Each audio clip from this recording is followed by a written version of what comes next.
Ni jambo la faraja kwangu kuungana nanyi katika tukio hili muhimu na adhimu ambalo linaijengea sifa nzuri Zanzibar na Tanzania kwa ujumla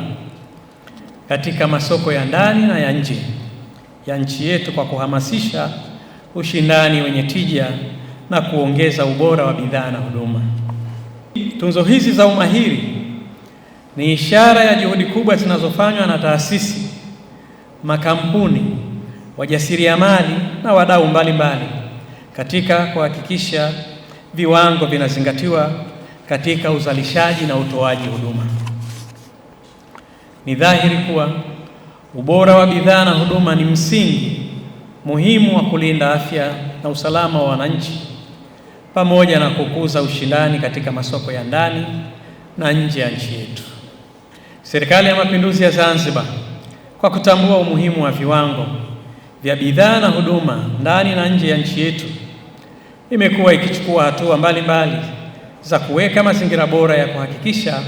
ubora wa viwango hapa nchini.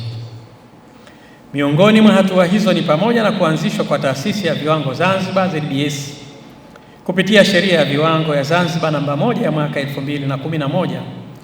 na kuipa jukumu la kuweka viwango na kuvisimamia, kusimamia ubora wa bidhaa na huduma pamoja na kufanya uchunguzi wa bidhaa na huduma kupitia maabara mbalimbali kwa lengo la kuhakikisha usalama na afya ya mtumiaji. Aidha, hivi karibuni serikali imezindua mfumo jumuishi wa kielektroniki unaojulikana kwa jina la ZBS Viwango.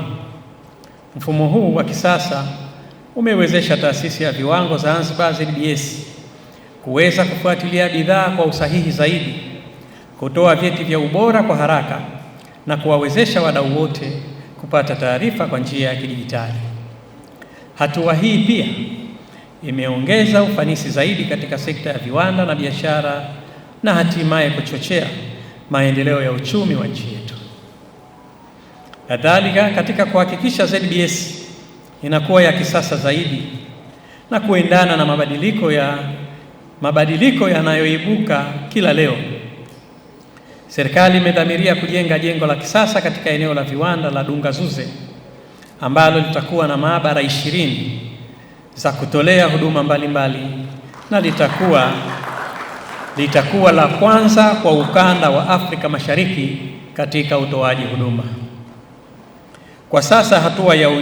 ujenzi huo umefikia katika ukamilishaji wa michoro na baadaye kutafuta mkandarasi kwa hatua za ujenzi. Vile vile kwa upande wa Pemba, serikali imepanga kujenga maabara ya kisasa na jengo la utawala katika eneo la viwanda cha Manangwe ambapo tayari hatua za kutayarisha michoro zimekamilika na hatua inayofuata sasa ni kutafuta mkandarasi ili kuanza ujenzi huu.